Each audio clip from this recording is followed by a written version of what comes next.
My dear student, question 8 में दिया है कि एक पेडिस्टल के शिखर पर एक 1.6 मीटर ऊंची मूर्ति लगी है। देखिए यहां पर ये एक पेडिस्टल है BC और इसके ऊपर मूर्ति लगी है 1.6 यानी AB। AB कितना है?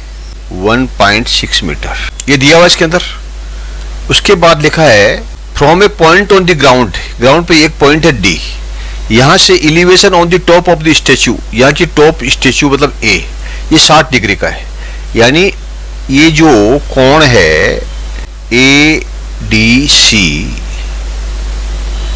60 डिग्री का है, पूरा बड़ा कोण। और फ्रॉम द सेम पॉइंट, इसी पॉइंट से angle of elevation of the top of the pedestal is 45 degree, यानी ये B वाला, यानी BDC, कोण BDC है, ये 45 डिग्री का है।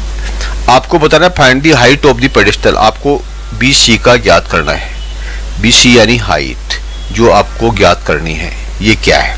देखिए यहाँ 45 डिग्री का जो कोण है, तो 45 डिग्री के कोण का मतलब ये हुआ कि ये इसकी दूरी 1 है तो इसकी दूरी भी 1 है। यानी 45 का जो tan होता है, यानी tan यानी ऑपोजिट अपॉन एडजेसेंट, ये सामने की 45 के सामने की भुजा और साथ की संलग्न भुजा, ये क्या होती है? 1/1 होता है। यानी tan जो है 45 डिग्री जो होता है वो होता है 1। ये तो आप ध्यान रखो, tan 45 का रेशियो 1 होता है। और इसी तरह से tan 60 डिग्री का रेशियो क्या होता है? वही ऑपोजिट अपॉन एडजेसेंट। तो tan 60 की वैल्यू क्या होती है? √3 होती है। √3 हो गया, यानी ये आपका ऑपोजिट में क्या हो गया? 1.6 plus h, 1.6 plus h opposite हो गया। और एडजेसेंट में क्या है? जितना ये है उतना ये है, ठीक है। यानी ये जितना h है, ये दोनों एक ही है ना, यहाँ और एक बराबर है, यानी ये भी h ही है, ठीक है, अपॉन h। ये हो गया आपका tan 60 का। इसके इक्वल में क्या है? √3। tan 60 की वैल्यू तो आपकी ये आई, ओके। और tan 45 की आई 1।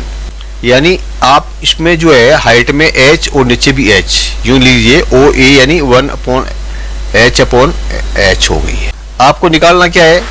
BC निकालना है, यानी 45 वाले का h निकालना है। पहले आप h की वैल्यू निकाल लीजिए। तो ये देखिए आप 1.6 प्लस h अपॉन h बराबर √3 है। तो इनको आप जो है क्रॉस कर दीजिए, ठीक है।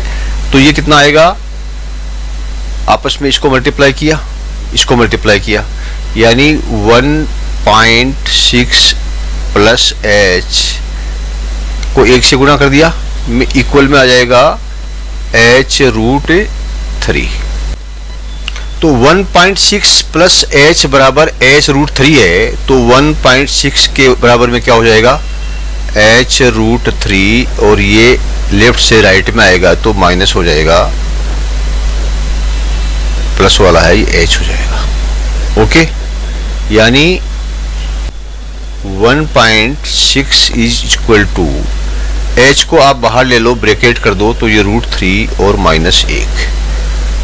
तो h कितना हो गया? h बराबर हो गया आपका 1.6 और नीचे में कर दो आप √3 - 1, ठीक है। ये होगी h की वैल्यू हमारे पास में आ गई। ये यहाँ 1.6 अपॉन √3 - 1।